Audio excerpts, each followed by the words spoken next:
continuando con esta perspectiva del hombre espiritual, del nuevo hombre que el Señor ha puesto en nuestro corazón, de las características que este hombre efectivamente tiene, y habíamos llegado al punto que Jesús en Mateo capítulo 5, versículo 17, nos muestra y nos revela que Él fue el que vino a cumplir la ley. Él vino a cumplir lo que ningún ser humano fue capaz de poder cumplir. Eso lo tenemos en Mateo 5, 17. No penséis que he venido para abrogar la ley o los profetas. No he venido a abrogarla, no he venido a anularla, sino he venido a cumplirla. ¿Y por qué el Señor vino a cumplir esto? Porque no hay un solo hombre, ¿no es cierto?, sobre la tierra que lo pudo haber cumplido, y Él como nuestro hermano tenía que participar de nuestra carne también. Así como nosotros somos hermanos de Él, vamos participando del Espíritu, y esto es lo que ahora nos toca seguir entendiendo, viviendo y creciendo, crecer a lo que Él es.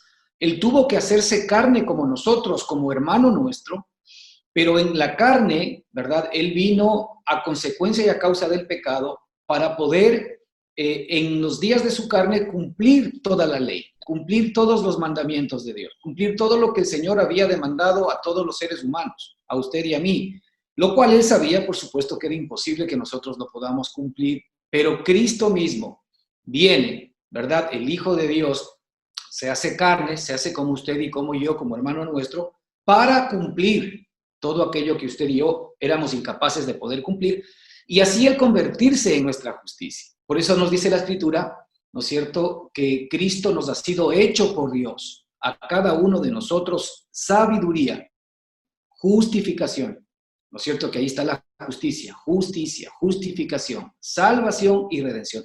Cristo es nuestra justicia, Cristo es nuestra sabiduría, Cristo es nuestra justificación. Cristo es nuestra salvación, Cristo es nuestra santificación, Cristo es nuestra glorificación. Es decir, Cristo es nuestro todo. Y es por esto que todos nosotros tenemos que crecer a la estatura del varón perfecto, porque Cristo es la nueva raza, la nueva cabeza de la humanidad. Y como la nueva cabeza de la humanidad, hoy nosotros efectivamente tenemos que ser hechos semejantes a Él. Así como nosotros llevamos la imagen del terrenal, fuimos hechos semejantes a Adán, ahora nuestro Padre ha permitido que seamos hechos semejantes a Cristo. Y la nueva realidad de Cristo arranca con nosotros, ¿verdad?, por el nuevo nacimiento y por la nueva vida que Él ha puesto en cada uno de nosotros. El ejercicio de esa vida, el crecimiento de esa nueva vida divina, el crecimiento de esa nueva vida sobrenatural, el crecimiento de esa vida Zoe en usted y en mí, va a irnos llevando a la experiencia de ser hechos como Cristo. Pero somos hechos no por la fuerza de nuestro carácter, ni por la fuerza de nuestra carne, ni por la fuerza de nuestras resoluciones, porque no podemos, sino somos hechos por la naturaleza que el Señor ha puesto en nosotros, por el nuevo nacimiento que nos dio, por la renovación de nuestro entendimiento, para que seamos transformados a lo que ahora efectivamente usted y yo somos. Así que el Señor ha venido a cumplir toda la ley, y Él es nuestra justicia. Por esto es importante que tenemos que hacer a un lado nuestra justicia propia, ¿no? De hecho, el Señor nos lleva al punto de comentarnos que aun cuando nosotros quebrantemos cualquiera de los mandamientos, por más pequeños que sean, seríamos culpables de juicio. No simple y sencillamente el observar los grandes mandamientos, como el no matarás. Pero el Señor dijo, ¿verdad?, que el mismo Dios que dijo no matarás, dijo también no mentirás. Fíjese, entre la muerte y la mentira para el Señor es exactamente lo mismo, ¿no es cierto? Y nos dice que si nosotros no matamos, pero mentimos, entonces igual nos hacemos culpables de juicio. De tal manera de que aquí el Señor no está pidiéndonos que dejemos de hacer aquello en nuestra carne, lo que está de alguna manera es llevándonos a la revelación de la nueva criatura que ha sido capaz de poder hacer todo esto, que es exactamente hecho a la imagen y semejanza de Jesucristo. Entonces, el versículo 20 nos dice algo muy importante, porque os digo que si vuestra justicia no fuere mayor que de la de los escribas y de los fariseos. Y habíamos dicho que los escribas y los fariseos en aquel entonces no eran un nombre despectivo, ¿no es cierto? Porque más bien eran los religiosos y eran las personas que llevaban la ley, eran las personas que cumplían o intentaban cumplir los mandamientos de Dios. Eran, ¿verdad?, los religiosos de la época que intentaban llevar buen testimonio, ¿verdad?, delante de los hombres para que puedan de alguna manera venir todos al arrepentimiento. A ellos se está refiriendo. Pero el Señor nos dice a nosotros que si nuestra justicia no fuese mayor que la de ellos, dice, no entraremos en el reino de los cielos. No entraremos en el reino de los cielos. Y aquí, esto es lo que estamos justamente mirando en estas charlas, el hecho de cómo nosotros podemos entrar en el reino de los cielos, ya no por nuestra propia justicia, sino por la justicia de Jesucristo, sino por la nueva obra que Él ha puesto en nuestro corazón. De ahí que la puesta de confianza en esa obra de nuestra parte es la que va a permitir que nosotros vayamos siendo participantes de la nueva vida que nos ha dado el Señor en la persona de Jesucristo, y nos desentendamos, nos desobliguemos, nos desanimemos de nuestro propio viejo hombre, de seguir intentando mostrar una justicia propia, que más bien eso hace que no pueda entrar en el reino de los cielos. Es decir, aquí no está hablando de que no pueda entrar en el cielo cuando no, se está hablando de que hoy no puede entrar en el reino de los cielos. Hoy no puede entrar, ¿no es cierto?, en la experiencia del rey viviendo en él. Él no puede entrar en la experiencia de la nueva obra que Cristo ha hecho en esta persona siendo una nueva criatura. A eso se refiere cuando dice que no podemos entrar en el reino de los cielos. No está hablando de que si nos vamos al cielo o que nos vamos al infierno. No, está hablando de que no podemos entrar en la salvación. No olviden que el Señor Jesucristo dijo, el reino de los cielos se ha acercado. Así que no, nosotros no vamos al reino de los cielos. El reino de los cielos vino a nosotros. El reino de los cielos se ha acercado. Y ese reino de los cielos es la vida de Cristo viviendo en ti hoy y siendo efectivamente una experiencia que todos nosotros podemos vivir. Y el Señor Jesucristo allí, a partir del versículo 21, nos lleva a una redefinición de criterios. Cuando Él dice, oísteis que fue dicho, mas yo os digo. Y ahí habla sobre la ira, habla sobre el adulterio, habla sobre el divorcio, habla sobre los juramentos, bajo la misma figura, habla sobre el amor hacia los enemigos, ¿verdad? Justamente mostrando que lo que se había enseñado en aquel momento por los religiosos de la época, que era observar los grandes mandamientos, pero sin embargo habían temas internos, ¿no es cierto?, que nadie podría librarse, porque el Señor ve en lo secreto, y cuando Él ve en lo secreto, ¿no es cierto?, eso es lo que verdaderamente Él va a estimar. Él estima lo que ve en lo secreto. ¿Qué ve en lo secreto? Ve la vida de su Hijo en mí. ¿Qué ve en lo secreto, que es mi espíritu? ¿Ve el amor de Cristo en mí? ¿Ve la nueva vida regenerada en mí? Eso es lo que el Señor ve en lo secreto. Cuando esa vida es la que efectivamente comienza a expresarse en mí, comienza a manifestarse en mí, comienza a ser mi propia experiencia, esa vida es la que efectivamente Dios va a bendecir. Y esa es la vida en la que tú te prendes. Esa es la vida que finalmente también va a ser tu experiencia y en la que tú te vas a gloriar, a glorificar y a agradar permanente y continuamente. Porque es la vida que Dios nos ha dado para que Él se agrade, para que nosotros también nos agrademos y para que nosotros con esa vida le agrademos a Él en todo sentido. Así que llegamos justamente a este punto de cuánto pesa nuestra propia justicia para que nosotros de alguna manera no participemos de esta vida preciosa que el Señor nos ha dado. Y llegamos al capítulo 6 de Mateo. En el versículo 1, él dice, guardaos de hacer vuestra propia justicia delante de los hombres para que seáis vistos de ellos. Fíjate, aquí está hablando justamente del famoso demos buen testimonio, ¿no es cierto? Y con esto no estamos diciendo que debamos dar rienda suelta a nuestra maldad, a nuestro pecado, a nuestra carnalidad, no. pero el Señor nos ha dado una nueva vida para que efectivamente se muestre la vida que Él está demandando en nosotros, una vida santa, una vida justa, y no nos ha dado, ¿verdad?, una fuerza de carácter especial, ni la capacidad de manejar con nuestro propio esfuerzo carnal el poder hacer buenas obras o el poder de alguna manera llevar buen testimonio para ser vistos de los hombres. Fíjate, guardaos de hacer vuestra justicia, guardaos, es decir, cuídense de hacer vuestra propia justicia delante de los hombres para ser vistos de ellos. ¿Cuántos de nosotros podemos dar testimonio de esta realidad que cuando nosotros hacemos buenas obras, en el fondo las hacemos desde la perspectiva del egoísmo, esperando que los demás de alguna manera nos aplaudan, que de alguna manera nos lo reconozcan y nos lo agradezcan? De allí que cuando nosotros hacemos bien a alguien, ¿no es cierto?, y esa persona de alguna manera es ingrata con el bien que le hemos hecho, inmediatamente nosotros se muestra nuestra carnalidad, se muestra nuestro egoísmo. Porque decimos, oye, yo he hecho todo esto por ti, tú me pagas de esta manera. Fíjate, allí es cuando nosotros nos damos cuenta que las buenas obras que nosotros hacemos para los demás, ¿no es cierto?, las hacemos generalmente para ser vistos de los hombres, para ser amados de los hombres, para ser aceptados de los hombres, para ser alabados de los hombres. Y nosotros ahora, por ejemplo, en nuestro ambiente cristiano, muchas veces hablamos de esto. Manejemos buen testimonio delante de las personas. Suena bien,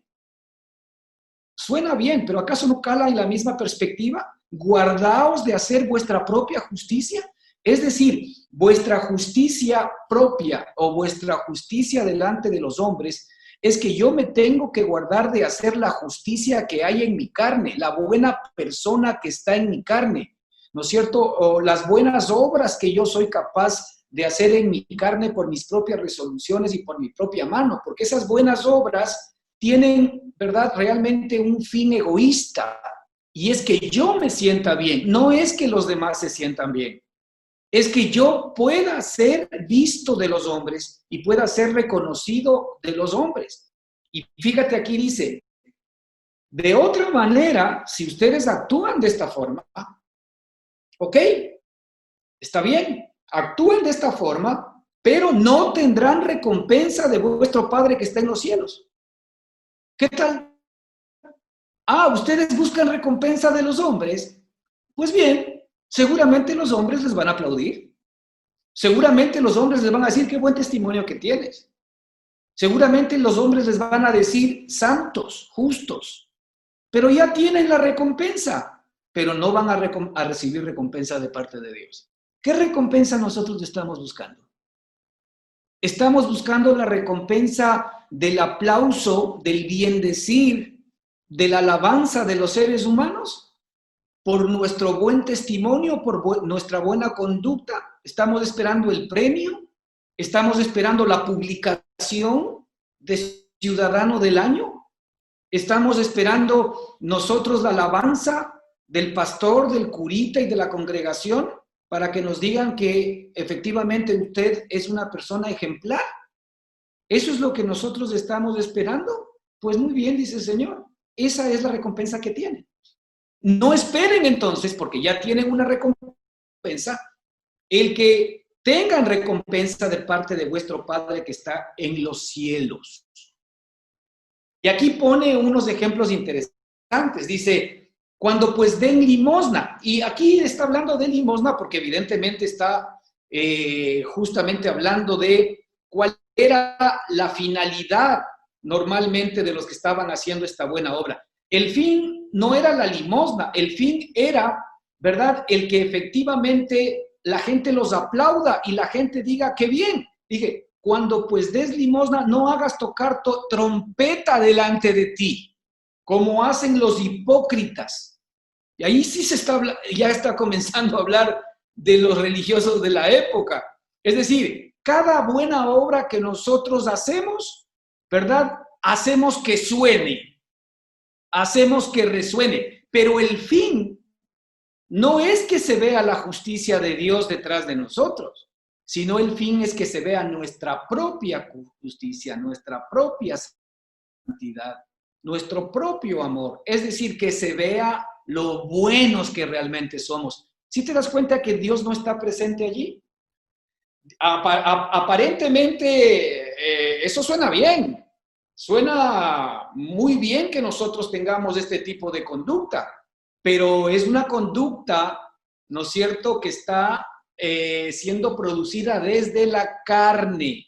Las buenas obras de la carne, las cuales no traen salvación, no traen liberación, las cuales no traen vida eterna.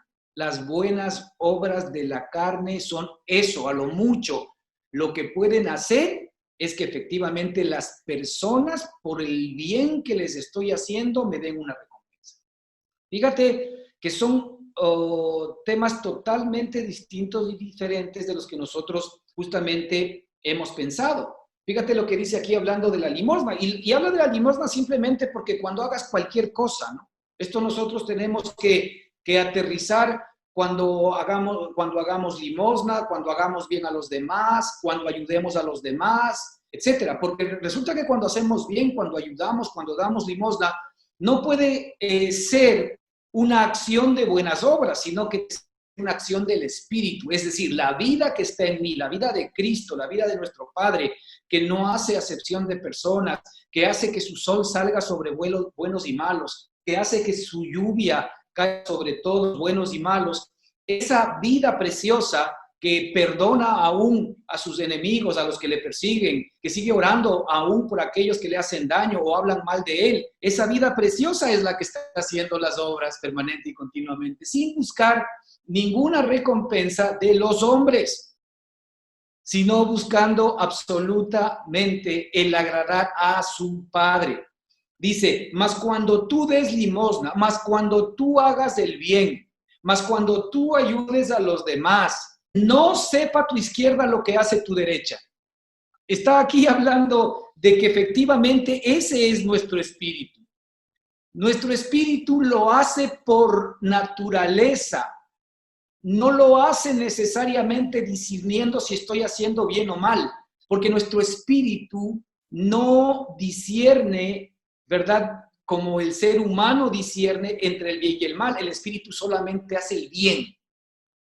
El espíritu no puede ser tentado por el mal, ni tampoco tienta a nadie. Todo lo que es nacido del espíritu, dice, no puede pecar y no peca. El espíritu es todo lo que dice 1 Corintios 13 respecto del amor. ¿Qué dice? El espíritu es sufrido. El espíritu es benigno. El espíritu, ¿verdad? No es jactancioso. El espíritu no tiene envidia. El espíritu no busca el bien propio, sino el bien de los demás, ¿sí? El espíritu todo lo cree, el espíritu todo lo espera, el espíritu todo lo soporta, ¿sí? El espíritu, ¿verdad?, soporta con fortaleza el sufrimiento. Es decir, el espíritu hace bien a todas las personas, dice el espíritu, no hace nada indebido.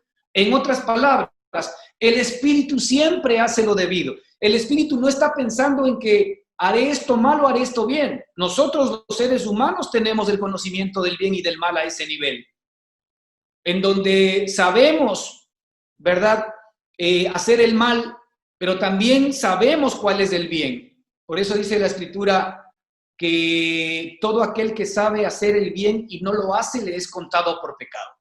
Porque todo aquel que sabe hacer el bien y no lo hace es la carne. Todo aquel que sabe cuál es el bien y no lo hace, efectivamente es el hombre adámico que cada uno de nosotros tenemos en nuestro corazón.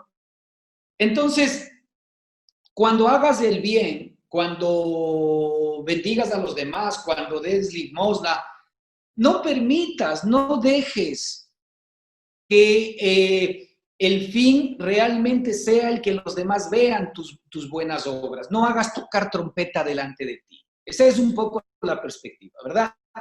Es decir, ahí el Señor nos da inclusive una pista para que entendamos cuáles son nuestras buenas obras. Muchas veces nosotros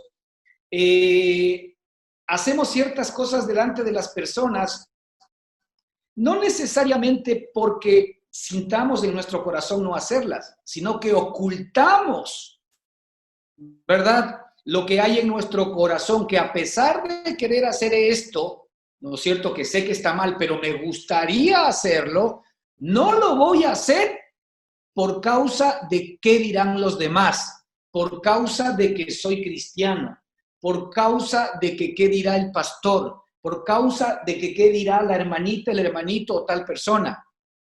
Es decir, yo no lo hago a pesar de que quisiera hacerlo, ¿verdad? Por vergüenza, por ser desestimado o porque la gente hable mal de mí. La pregunta es, ¿qué tipo de bien es ese?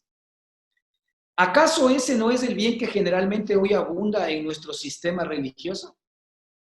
Es el bien que toca trompeta para ser alabado por los hombres. Eso es lo que busca. Y fíjate lo que dice aquí la Escritura. Dice, cuando des limosna, no hagas tocar trompeta delante de ti como hacen los hipócritas en las sinagogas y en las calles.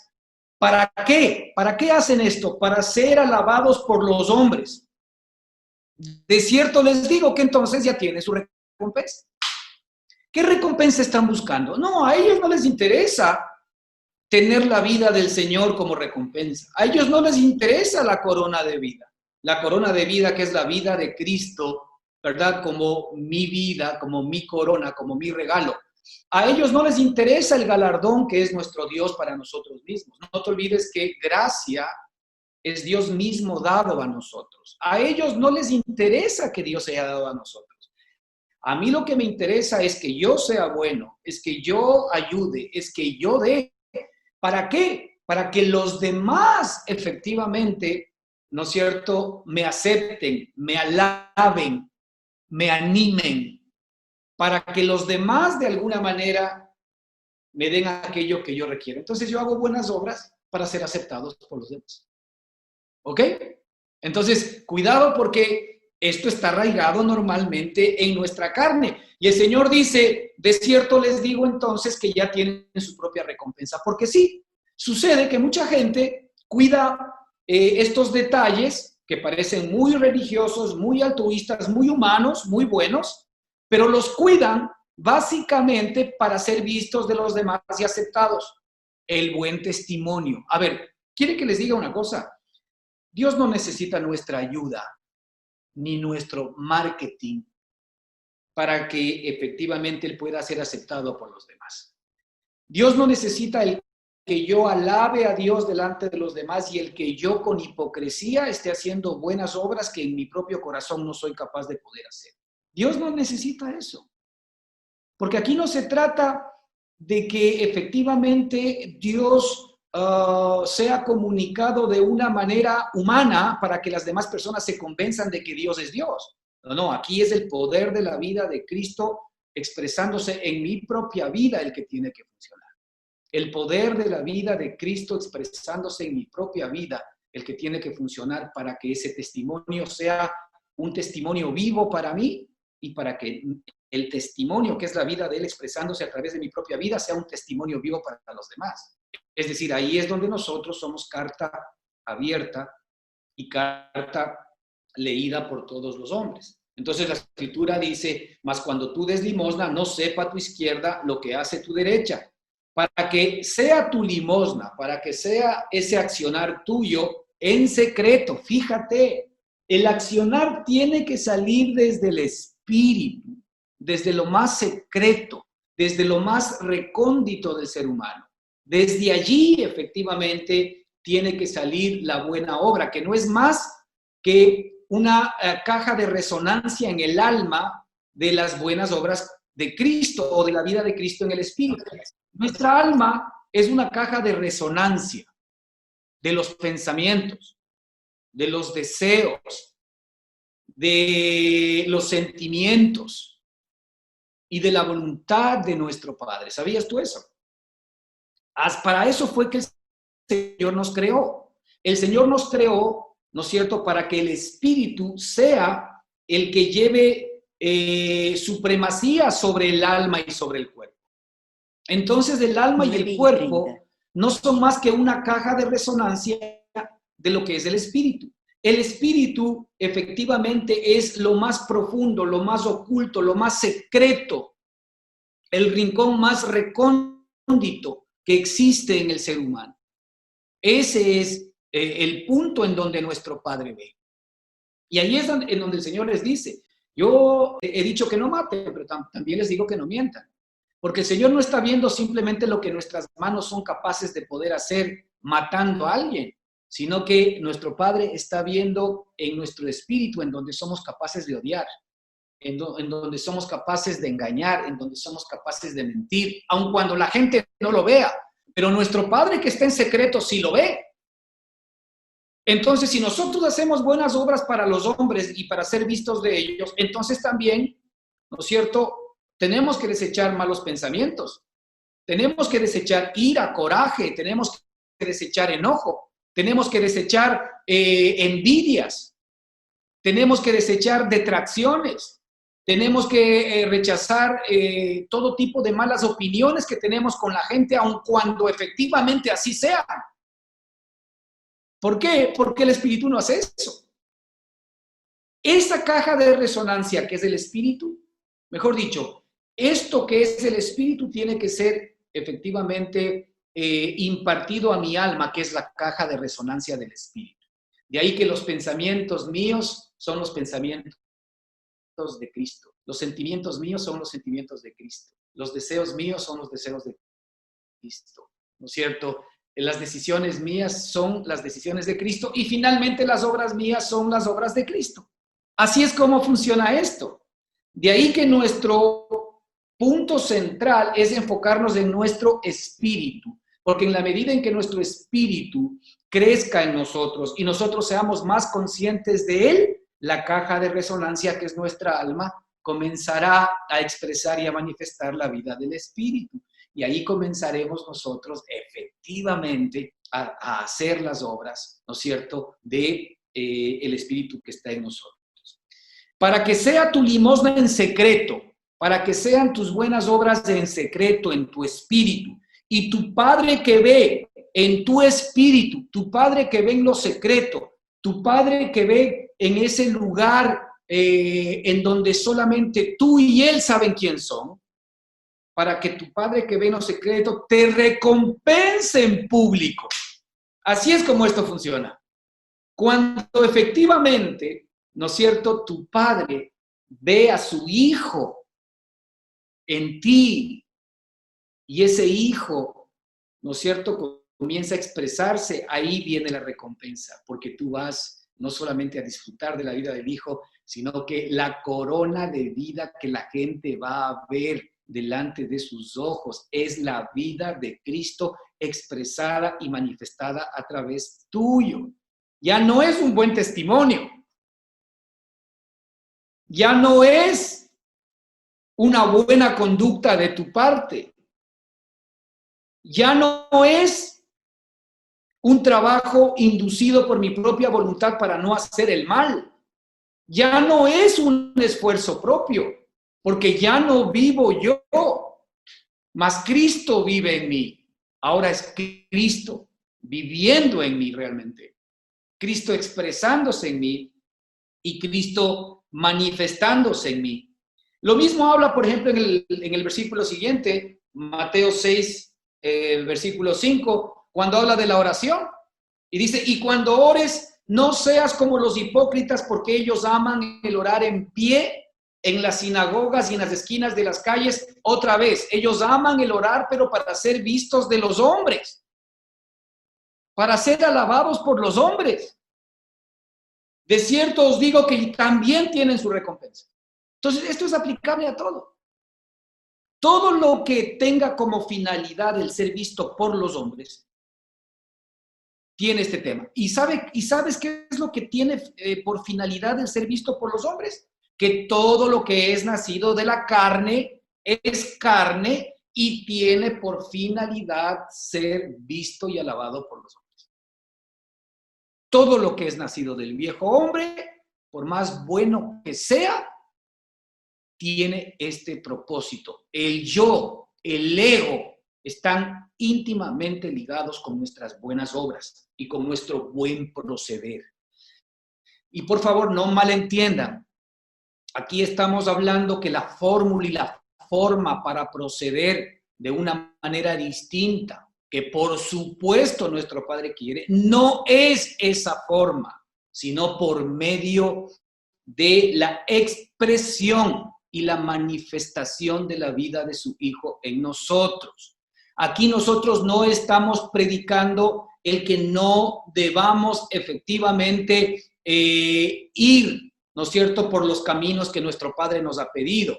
Pero los caminos para poder hacer llegar justos, para poder llegar a ser buenos, para poder llegar a ser de servicio y de bendición para la humanidad, no son los caminos de las buenas obras de la carne o nuestra propia justicia, sino la vida de Cristo en nosotros. Es un regalo de parte de Dios. La Escritura nos dice, y veíamos también la semana pasada, que los judíos, de esto da testimonio inclusive el propio apóstol Pablo, tenían celo respecto de las cosas de Dios. Pero lamentablemente ese celo, ¿no es cierto?, no era conforme a ciencia, no era conforme a la revelación que Dios da por el Espíritu, sino que el celo que ellos tenían, ¿no es cierto?, tenía que ver con implantar su propia justicia, con el echar mano de su propia justicia, con el echar mano de sus propias capacidades para poder efectivamente hacer la voluntad de Dios. Y ellos habían ignorado la justicia de Dios, que es la que nuestro Padre nos quiere dar a usted, a mí. Y la justicia de Dios tiene un nombre, se llama Jesucristo. Y de ahí que Jesucristo nos ha sido hecho por Dios justicia, justificación. Por eso es que la vida de Cristo para usted y para mí es esencial, porque la vida de Cristo es la nueva vida, la nueva creación, es la nueva oportunidad que nuestro Padre nos da, ¿no es cierto? No para que seamos cambiados, sino para que efectivamente seamos partícipes de una nueva, gloriosa, eterna y magnífica creación. Esa es la gran diferencia. No ser simple y sencillamente un viejo hombre arreglado, sino ser una nueva persona, ser partícipe de una nueva creación. Y esta nueva creación ya nace desde los propios genes espirituales de nuestro Padre. Entonces, sobre esta base yo quisiera ahondar un poquito, porque créanse que este es un tema vital para que usted y yo podamos experimentar la justicia de Dios, para que podamos experimentar la vida de Cristo en nosotros en términos prácticos. Si nosotros no somos capaces de desechar nuestra propia justicia, el Señor nos dice a nosotros, ya tienen su propia recompensa. No pidan la recompensa que viene de parte de Dios. ¿Cuál es la recompensa que viene de parte de Dios? La recompensa que viene de parte de Dios es la vida de Dios expresada, manifestada, testificada, ¿no es cierto?, y experimentada por ti. Esto es lo que tú y yo estamos anhelando.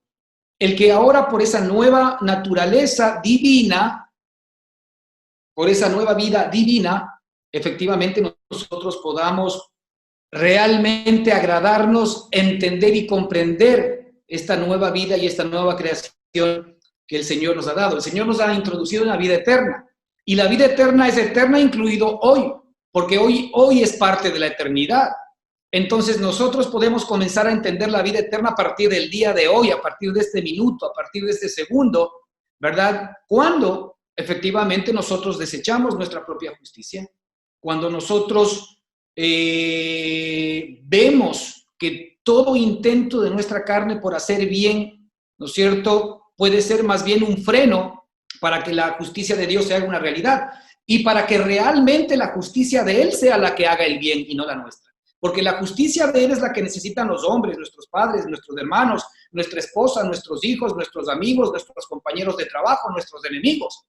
Ellos lo que necesitan de mi parte es la justicia de Dios, no mi propia justicia, no mis buenas obras. No necesitan mis dádivas. Por supuesto que se las puedo dar. Por supuesto que se las puedo otorgar. Pero esas buenas dádivas de mi parte no van a cambiar el corazón de nadie. El regalo del Señor y de nuestro Padre amado es cambiar los corazones y las vidas de las personas.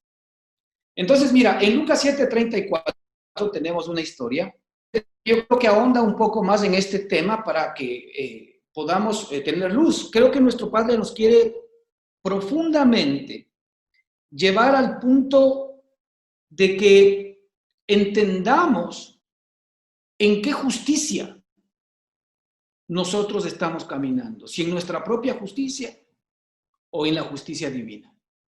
La justicia divina tiene un rasgo característico, no necesita esfuerzo de nuestra parte. La justicia propia tiene un rasgo, necesita esfuerzo de nuestra parte. Así que por ahí puedes comenzar. Cuando tú estás haciendo bien a alguien, aún la oración o cualquier otra cosa, ¿tú por qué lo estás haciendo?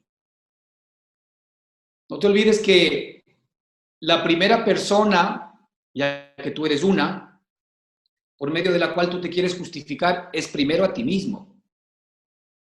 La pregunta es, cuando tú oras, ¿es para ser visto de ti mismo? ¿Es para agradarte de ti mismo? Cuando tú ayudas a los demás, ¿es para que tú mismo puedas seguir teniendo buena opinión de ti mismo? ¿Para que tú puedas exhibir tu justicia y tener pruebas de que efectivamente eres buena persona? Bueno, de eso está lleno los periódicos, los políticos, los filántropos, que cuando hacen una buena obra, la publican en el periódico, en el noticiero, en las redes sociales, se ponen medallas. Y sí, pueden ser buenas obras en donde se estén ayudando a los demás. Pero ¿cuál es el propósito de aquello? Yo, mi ego. Ahora, tal vez muchos de nosotros no queremos propaganda política, pero sí queremos sentirnos bien con nosotros mismos. Entonces, yo me promociono a mí mismo. ¿Cómo? Haciendo buenas obras, haciendo buenas cosas, orando, diezmando, ayunando y muchas cosas que las hago para ser visto por mí mismo, es decir, para justificarme a mí mismo, para tener una buena opinión de mí mismo y para que los demás, por supuesto, también tengan una buena opinión de mí. Así que mato dos pájaros de un tiro. Pero ojo, esa es tu propia justicia. Y aquí lo que estamos tratando nosotros de descubrir es esta justicia, ¿verdad?, que no requiere ningún esfuerzo de tu parte, sino solamente la fe en Jesucristo. Y créanme por experiencia, es más fácil hacer buenas obras que poner la fe en Jesucristo. Es más sencillo el orar duro, el diezmar fuerte, el ayunar, el tratar de reprimirme a mí mismo no haciendo esto y lo otro. Es más sencillo, lo cual es un absurdo, por supuesto, que poner mi fe en Jesucristo.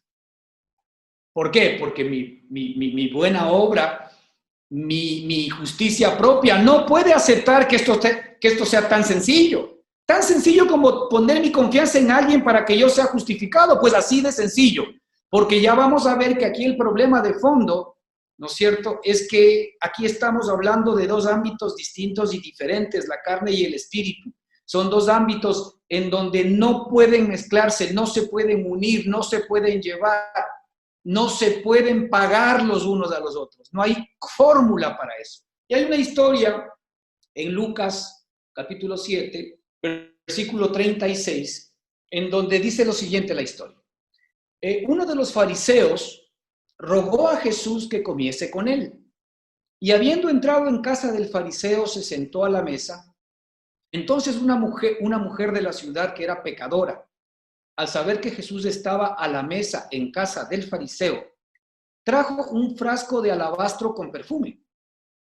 Y estando detrás de él a sus pies, llorando, comenzó a regar con lágrimas sus pies y los enjugaba con sus cabellos y besaba sus pies y los ungía con el perfume.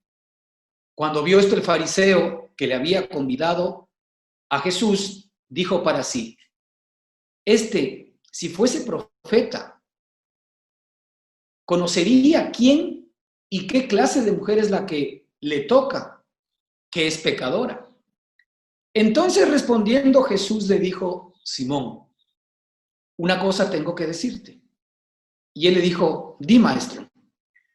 un acreedor tenía 2 deudores. El uno le debía 500 denarios y el otro 50. Y no teniendo ellos con qué pagar, perdonó a ambos.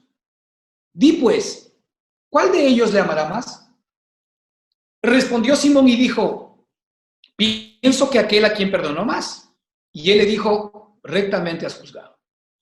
Y vuelto a la mujer, dijo a Simón, ¿ves a esta mujer? Yo entré en tu casa y no me diste agua para mis pies, mas esta ha regado mis pies con sus lágrimas y los ha enjugado con sus cabellos. Tú no me diste beso, mas esta, desde que entré, no ha cesado de besar mis pies. Tú no ungiste mi cabeza con aceite, mas esta ha ungido con perfume mis pies. Por lo cual te digo, que sus muchos pecados le son perdonados, porque amó mucho, mas aquel a quien se le perdona poco, poco ama. Y a ella le dijo, tus pecados te son perdonados. Y los que estaban juntamente sentados a la mesa comenzaron a decir entre sí, ¿quién es este que también perdona pecados? Pero él le dijo a la mujer, tu fe te ha salvado. Ve en paz. ¿Ok? Pues aquí hay unos temas, creo que muy importantes que tenemos que tomar en cuenta para seguir mirando esta dicotomía que el Señor quiere poner en nosotros sobre nuestra propia justicia, que aun cuando seamos cristianos puede seguir muy arraigada en nuestro corazón y no permite que recibamos la recompensa de parte de nuestro Padre, ¿no es cierto? Y efectivamente la justicia de Dios que está dentro de nuestro corazón. Aquí primero vemos que uno de los fariseos, evidentemente, dice, rogó a Jesús que comiese con él. Vemos a un hombre que caló, es decir, este era un fariseo, un religioso. No se olvide que hoy la palabra fariseo es despectiva, en ese entonces no. En ese entonces la palabra fariseo desde la perspectiva religiosa era una palabra alta, una palabra importante, era una palabra muy bien estimada y considerada dentro de la gente. Entonces uno de los fariseos que había estado escuchando el mensaje de Jesucristo y por lo que se ve caló en el corazón, como el caso de Nicodemo, que ustedes recordarán fue uno de los sacerdotes, ¿no es cierto? Y fue en la noche a ver a Jesús, en donde también había calado la palabra de Cristo, esa palabra vive en su corazón. Este era otro fariseo, no nos dicen el nombre, pero este hombre le rogó a Jesús que comiese con él. Es decir, Padre Jesús, reconozco quién tú eres, ven a comer conmigo. ¿No es cierto? Y ahí vemos un primer tema importante, ¿no? Todos, absolutamente, hermanos. Vea aquí esto, todos, cuando queremos, tenemos acceso a nuestro Señor Jesucristo. Simple y sencillamente es un tema de escucharle a Él. No importa si somos fariseos, si somos muy religiosos o si somos incrédulos, no importa cómo la gente nos catalogue, todos tenemos acceso al Señor y cuando nosotros a Él le rogamos, a pesar de que ya este rogar tiene que ver directamente con más bien aceptar la invitación que Él hace a cada uno de nosotros, ¿no es cierto? Para que Él venga y tenga comunión con nosotros, para que coma con nosotros. Y efectivamente lo va a hacer. La invitación permanente y continua de nuestro Padre es a que Él efectivamente se encuentra en tu corazón. Dice, he aquí yo estoy a la puerta y llamo. Cualquiera que oye mi voz y abre la puerta, yo entraré y cenaré junto con Él. Esta es una invitación permanente y continua, ¿verdad? En donde el Señor, si algo quiere tener contigo, es una comunión, una comunicación y una relación profunda. Él quiere estar permanente y continuamente cenando contigo, compartiendo la mesa. Como todos nosotros sabemos, uno de los temas más importantes sociales en la vida de los seres humanos es compartir la mesa. Porque en la mesa nosotros, más allá de la comida, porque en la mesa no nos sentamos solamente para comer, en la mesa nos sentamos para hablar de la sobremesa, para hablar de nuestras relaciones, para hablar de negocios, para hablar de nuestra amistad, de yo qué sé. La mesa es el lugar en donde efectivamente nosotros nos reunimos en un ambiente muchísimo más íntimo, Y esa es la idea central que el Señor nos quiere trasladar aquí. Aquí había un fariseo. Mira, interesante, este hombre había sido tocado por el Señor. Él le ruega al Padre a que comience con él. Y mira la reacción de Jesús, dice, y habiendo entrado en casa del fariseo, ahí está nuestro corazón, habiendo entrado en casa del fariseo, inmediatamente cuando Jesús escucha una voz de invitación, él inmediatamente entra a casa del fariseo, quien quiera que sea. En este caso, efectivamente, hablamos de que entró al lugar físico, pero aquí nosotros estamos hablando en términos espirituales. Y entró en casa, entró en el corazón, entró en el espíritu de tal persona. Esto es lo que la gente necesita hoy.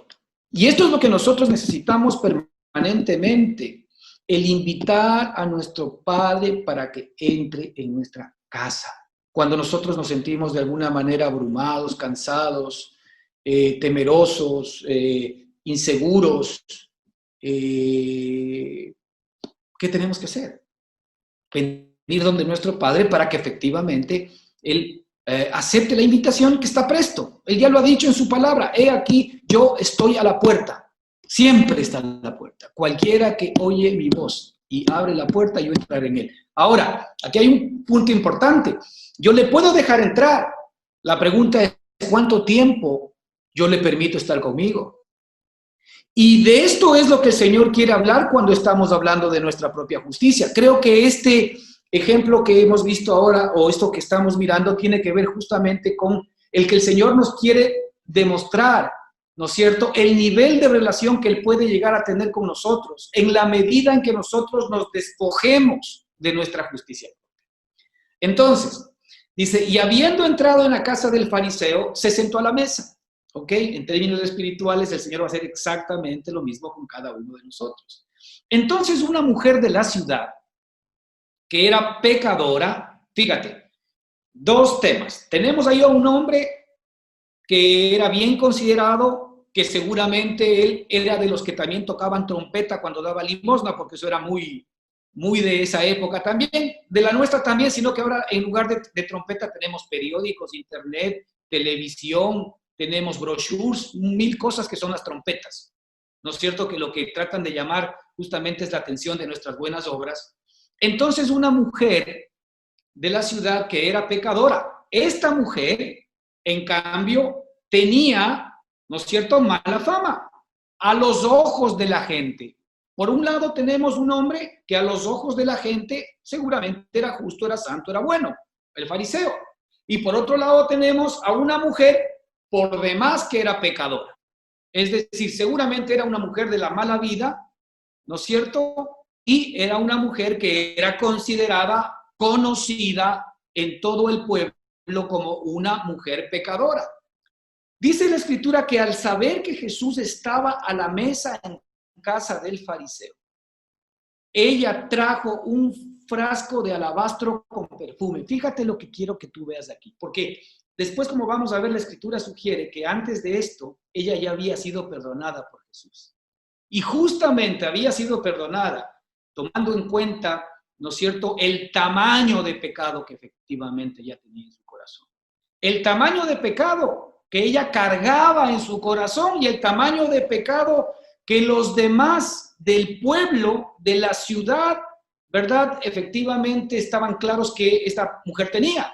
Así que ella tenía un grave problema. Por su lado, ella era una pecadora, que no solamente ella sabía que era pecadora, que era mal vista por el pueblo, sino que el propio pueblo tenía una mala opinión de ella. Así que esta mujer efectivamente no era pues un buen referente como para que entre a una reunión, ¿verdad?, en la casa de un fariseo y entre a una reunión con Cristo. Qué raro, ¿no? No me diga cómo entró. Lo cierto es que entró. Pero aquí la Escritura dice algo muy importante. Al saber que Jesús estaba a la mesa en casa del fariseo, trajo un frasco de alabastro con su... Y esto que quiero que... Ese vaso de alabastro con su perfume, siempre en la Escritura hace alusión a la vida nueva que tenemos nosotros en nuestro espíritu indistintamente del nivel de pecador que seamos. Esa es la vida nueva con sus hechos. Ese es efectivamente el perfume del gran precio que se habla en otras escrituras. El perfume de gran precio que una mujer también derramó, ungiéndole a Cristo en un momento determinado antes de que Él fuese a la cruz del Calvario. Ese perfume es el grato olor de Cristo que nuestro Padre tiene en cualquier persona que ya tiene esa vida dentro de sí, indistintamente de cómo ella se vea o indistintamente de cómo los demás la vean. En este caso ella tenía algo maravilloso. Con ella trajo, escuche bien, un frasco de alabastro con perfume. En ella trajo la vida resucitada de Cristo. Tenías tú a un fariseo que estaba intentando conocer la vida de Jesús. Y ahora tenías aquí una mujer que había sido perdonada, ¿no es cierto? Y la huella de esa vida perdonada, la huella del amor que había recibido, la huella del perdón que había recibido, hoy lo trae dentro de un nuevo recipiente que es su espíritu, que contiene la vida de Cristo mismo dentro de él. Es maravilloso porque la escritura, si te das cuenta, y el espíritu nos lleva a profundizar en temas de fondo, no en la superficie, en donde por un lado tú tienes efectivamente a un fariseo, a una buena persona, y por otro lado tienes a un pecador. No, esa es la superficie de nuestra carne, esa es la superficie de la religión, esa es la superficie que nuestra mente natural ve y que hace acepción de personas. Pero la profundidad del espíritu, el lugar recóndito, el lugar secreto, guarda esta vida. Este lugar secreto es en donde tu Padre ve y en donde tu Padre te va a recompensar en público. Hermanos, tenemos que llegar a recibir la revelación de nuestro Padre, efectivamente, de esta riqueza de la vida que ha puesto en nuestro espíritu. Porque a donde nosotros vayamos, tenemos que traer este frasco de alabastro, de perfume, con nosotros. Ese frasco de alabastro con perfume es para que tú mismo lo huelas, para que tú mismo lo disfrutes y para que tu Padre efectivamente pueda decir, este es mi Hijo amado, este es grato olor de Cristo. Y la Escritura muy bien nos habla de esos temas, ¿no? Así que aquí nos dice la Escritura, dice, y estando detrás de él, a sus pies, aquí hay otro tema, yo creo que es muy rico para nosotros, estando detrás de él, a sus pies. Aquí hay dos temas muy importantes, ¿no? Primero, esta vida, como usted puede ver aquí, mi hermano, esta vida es una vida que cuando es tocada por el Señor Jesucristo, y el caso de esta mujer lo está demostrando, instantáneamente hace que esta vida siempre esté siguiéndole los pasos de Jesús. Ya no hay nada más importante en la vida que estar siempre detrás de él. Y detrás de él es que ahora él es tu cara visible. Ya tú no eres la cara, él es tu cara visible. Estar detrás de él es otra manera de decir que él es el que se deja ver por mí. Él está delante de mí siempre. La vida de él está delante de mí. No solamente delante de mi propia experiencia y testimonio, sino también delante de los demás. Para eso el Señor nos ha dado esta vida. Esa vida es la vida que siempre le sigue a Él, a todas partes. No es el viejo hombre.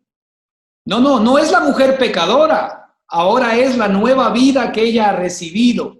Ese nuevo perfume que tiene en su corazón, más allá de la opinión de los seres humanos, la que hoy efectivamente le está siguiendo a Jesucristo. Y esa vida siempre también está a sus pies. No solamente que es una vida que le sigue, sino que es una vida que permanente y continuamente está a sus pies, no a sus pies como subyugada, no a sus pies como esclava, sino a sus pies como María, cuando estaba a los pies escuchando la voz de su Señor. Es, ¿verdad?, una vida que siempre le sigue y está a sus pies escuchando el regalo, la bendición, ¿no es cierto? Y toda esa riqueza espiritual que tiene para darnos a ti y a mí. Fíjate que ahí tenemos nosotros otra realidad espiritual maravillosa que nos muestra aquí la Escritura.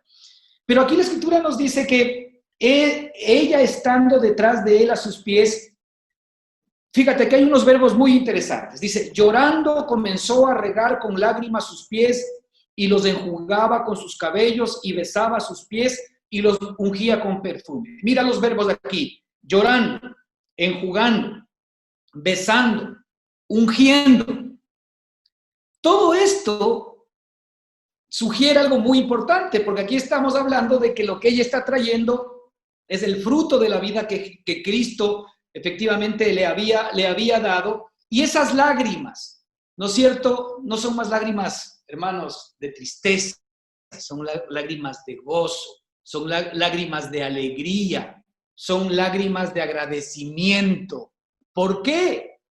Porque esa persona estaba experimentando, viviendo, ¿no es cierto?, sintiendo en sí misma la realidad maravillosa de la vida de Cristo en su corazón. Entonces, esa vida es la que efectivamente al Señor, ¿no es cierto?, se le estaba devolviendo a través de llanto de agradecimiento.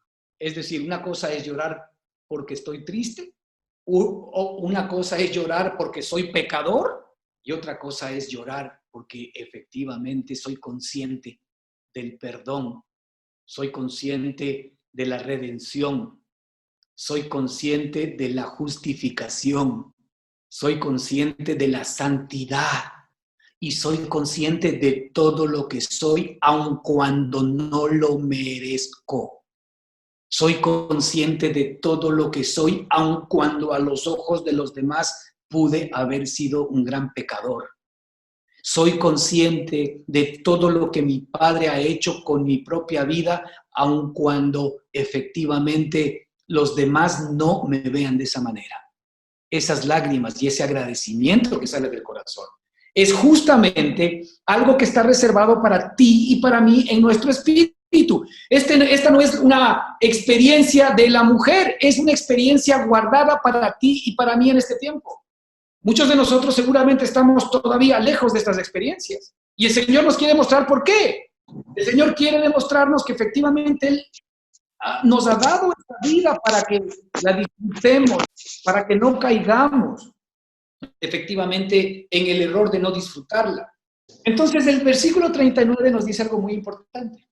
Cuando vio esto el fariseo, fíjate que aquí ya comienza a ver una suerte de poner en evidencia lo que había en el corazón de este hombre y lo que había en el corazón de la mujer. Mientras hemos visto lo que había en el corazón de la mujer, que ella traía, ¿verdad?, un perfume maravilloso en un frasco de alabastro.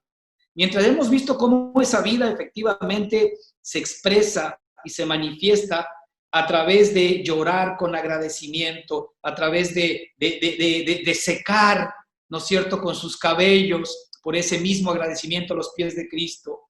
Esa vida que está a los pies de Él besándole continuamente, besos de amor, besos de agradecimiento, besos de cariño, expresión de un hijo que está totalmente agradecido con su padre, ¿no es cierto? Y lo unge, es decir, la vida de Cristo mismo, ungiéndole a Cristo. Ahora mira al fariseo. Fíjate, el pecador, la pecadora, experimentando un nivel de vida maravilloso. La pecadora, de acuerdo efectivamente a lo que el pueblo, la gente y el propio fariseo pensaba, experimentando una vida maravillosa. Finalmente esta mujer había sido perdonada por Cristo. Pero finalmente también aquí vemos a un fariseo que es perdonado por Cristo porque viene a su casa a comer con él. Pero fíjate la posición de él. Cuando vio esto el fariseo que le había convidado, dijo para sí, calladito, ¿no? Para él. Dice, si fuera profeta, hablando de Cristo, ¿no?, conociera quién y qué clase de mujer es la que le toca, que es pecadora. Fíjate, ¿con quién se estaba comparando el fariseo? Porque él más allá de que efectivamente había entrado en una relación con Cristo, él decía, esta mujer es pecadora y yo soy santo, y yo soy justo. Es decir, todavía seguíamos nosotros pensando, o todavía el fariseo sigue pensando con la mente carnal, con la mente humana. La mujer, de alguna manera, estaba pensando con esta nueva mente que el Señor le había dado, una mente divina, una mente nueva, una mente renovada, en donde ella estaba viendo las cosas de una manera totalmente distinta y diferente, y le importaba lo que los demás piensen de ella. Lo que importaba es quién ella era ahora. Eso es lo que le importaba. Mientras que el fariseo, que también había escuchado las palabras de Jesucristo, él estaba cavilando en su corazón que esa mujer era pecadora y que si es que Cristo fuese un profeta, hasta ponía ya en tela de duda la poca fe que seguramente había puesto en Cristo, ahora ya estaba poniéndose en tela de duda. Básicamente, ¿por qué? Por la comparación de las justicias. Mi justicia contra tu justicia. Y olvidándonos de la justicia de Dios. Comenzando a analizar a los demás en función de lo justo, de lo bueno, en función de mi religión, en función de mis criterios filosóficos, religiosos, en función de mis doctrinas, en función, yo qué sé, de mis mandamientos, de mis costumbres, en función de aquello, efectivamente, juzgando a las demás personas. Entonces, cuando él dijo esto, obviamente el Señor Jesucristo sabía que él estaba pensando así en su corazón. Entonces le respondió Jesús a el fariseo, a Simón, y le dijo, Simón, una cosa te tengo que decir. Y él le dijo, di maestro. Un acreedor tenía 2 deudores, y por ahí comienza el Señor. Siempre, evidentemente, llevándole a temas espirituales. Aquí, evidentemente, está hablando de que el acreedor es Dios, porque él comienza a mostrarle algo de fondo. Un acreedor tenía 2 deudores, y pone 2 deudores porque aquí va el Señor a hacer la división entre los que creen que han pecado mucho y los que creen que han pecado poco. Los que se creen más justos porque son menos pecadores, ¿sí? Y los que se creen más justos por la misma razón. Entonces, respondiendo, Jesús le dice, un acreedor tenía 2 deudores. Finalmente, aquí habían 2 deudores. Los que habían pecado mucho y los que habían pecado poco, ¿sí? Dice, el uno le debía 500 denarios, él lo pone en dinero, y el otro le debía 50, apenas el 10%. Pero aquí viene el punto central. Los dos le debían. Y el Señor pone el punto central en el versículo 42, dice, y no teniendo ellos con qué pagar. Ahí viene el punto. No teniendo ellos con qué pagar. El que debía 500 denarios, que era mucho, no tenía cómo pagar eso. Pero el que también debía poco, tampoco tenía cómo pagar eso. Los dos no tenían cómo pagar. Y ahí es donde el Señor nos dice, ¿desde cuándo ustedes creen que por pecar poquito, o porque solamente digo mentiritas de vez en cuando, y son mentiritas piadosas, ¿no? Porque a veces hasta nos inventamos eso, por ayudar a otros, dicen. ¿Por qué si nosotros nomás de vez en cuando pensamos mal? Entonces no hemos pecado mucho. O sea, somos justos, somos buenas personas, somos buenos tipos, pero mira a la persona de la esquina. No, ese es un maloso, ese es un peligroso, ese no tiene perdón de Dios. Pero el Señor aquí pone el dedo en la llaga y dice, el uno debe mucho y el otro debe poco, pero los dos no tienen con qué pagar. Es decir, es imposible que el hombre pueda pagar su propio rescate por su vida, indistintamente de la cantidad de pecados que haya cometido. Esto no se trata de la justicia del ser humano. Es decir, la justicia del ser humano para Dios es injusticia, porque nuestras justicias son como trapos de inmundicia delante de Dios. Así que, ¿Cómo nosotros pensamos, hermanos? Nosotros pensamos muchas veces como el fariseo. Y nosotros creemos que efectivamente otros seguramente son más pecadores, tendrán de qué más arrepentirse.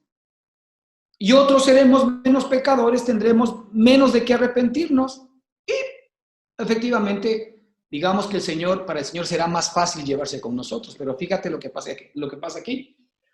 Dice, y no teniendo ellos con qué pagar, ¿qué hace el Padre? Perdonó a ambos.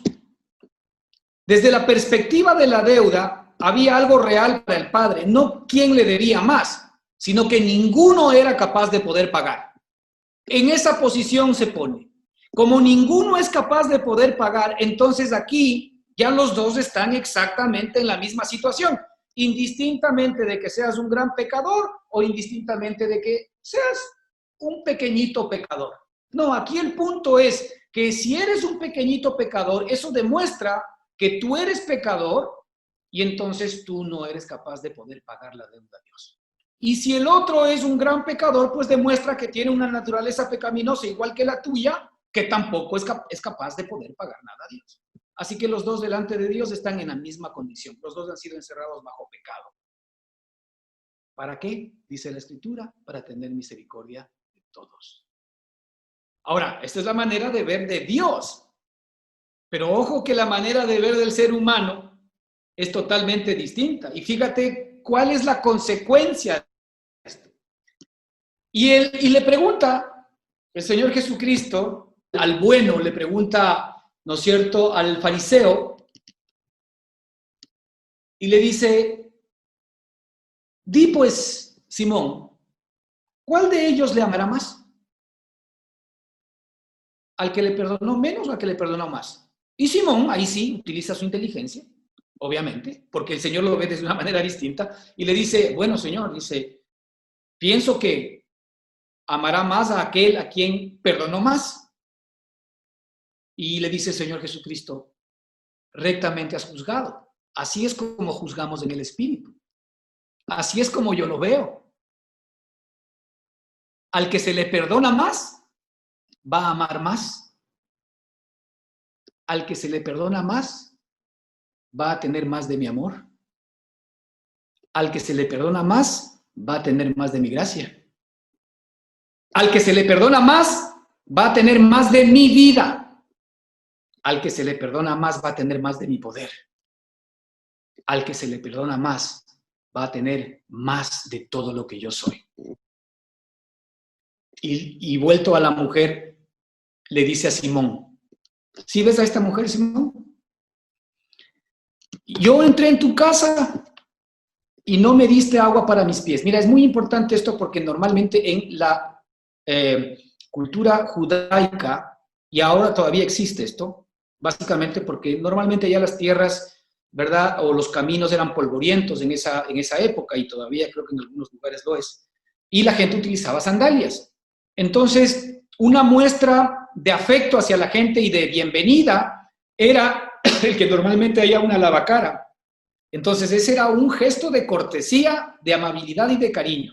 Pero, sin embargo, qué raro, el justo, el bueno de Simón, que también sí se dio cuenta que necesitaba de la vida de Jesucristo, pero más o menos no más porque todavía era bueno, no había sido capaz de decirle, Señor, toma una lavacara para que te laves los pies. Y le dice aquí el Señor Jesucristo, le dice, cuando yo vine a tu casa no me diste agua para mis pies, mas esta mujer ha regado mis pies con sus lágrimas, las lágrimas del amor por el perdón que ella había recibido y que el otro todavía no había experimentado a este nivel.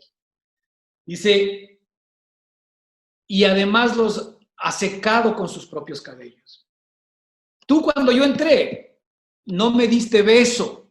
En ese entonces, como nosotros también, y eso inclusive entre los hombres, ¿no?, se daban un besito, que era también un signo de aprecio, de cariño. Dice, cuando yo entré, tú no fuiste capaz de darme beso, o sea, no me has amado y no has reconocido mi posición hasta ese nivel, ¿sí? Y dice, mas ella no ha cesado de besar mis pies.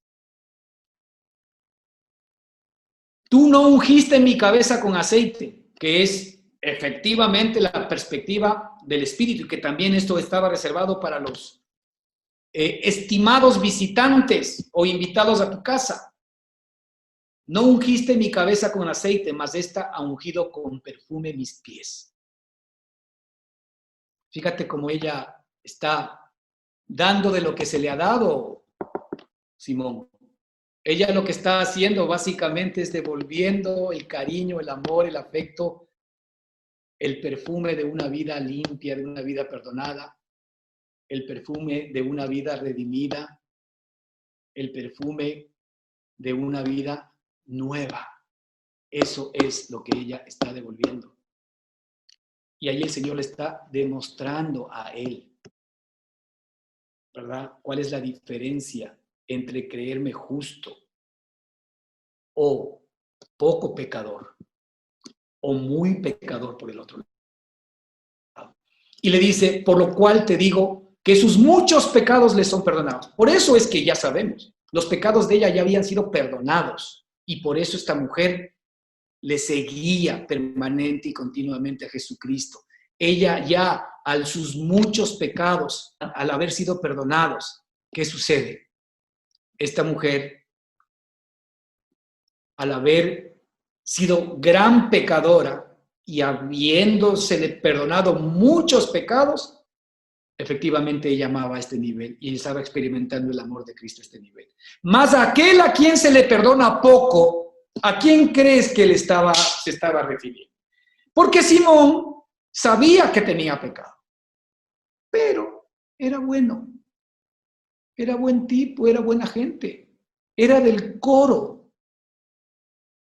Él pagaba diezmos, pagaba ofrendas, él ofrendaba, él hacía buenas obras para los demás, él visitaba a las viudas, a los huérfanos, y etcétera, etcétera, etcétera. Y aquí le dice, ¿verdad? Porque amó mucho, más aquel a quien se le perdonó poco, poco ama. Hermanos, si se dan cuenta que la justicia de este hombre, la justicia de Simón, la justicia propia de Simón, le estaba eximiendo de recibir el amor del Padre. ¿Cuál es aquí la fórmula que el Señor nos está mostrando? Si tú te verías en tu propia dimensión, miserable de mí, ¿quién me podrá librar de este cuerpo de muerte? Y nosotros deberíamos pedirle al Señor que nos vaya mostrando efectivamente lo más recóndito de nuestra propia justicia, que no es más que injusticia, impiedad y trapos de inmundicia. En esa medida nos daríamos cuenta el gran amor y el perdón de Dios a nuestro favor.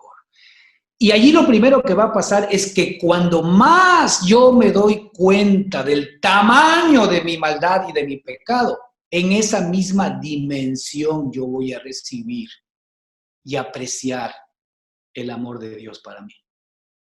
Y como voy a recibir gran cantidad de amor por esa gran cantidad de pecado, me voy a nutrir más del gran amor y del gran poder que Dios es, para poder experimentar toda la vida que Él es. Pero mientras tanto, si yo soy buena persona, buen chico, intento ser lo mejor que pueda, obviamente todo esto con mi propia justicia, con mi propio esfuerzo, he sido perdonado poco. Al menos eso es lo que yo creo, ¿no? Porque no es que yo efectivamente sea justo. Delante de los hombres posiblemente en nuestro idioma natural podamos ser más justos o menos injustos, pero delante de Dios hay un tema vital. ¿Quién puede pagar la deuda por sí mismo delante de Dios? Nadie. Entonces, el que debe 500,000 se va a la cárcel porque no puede pagar.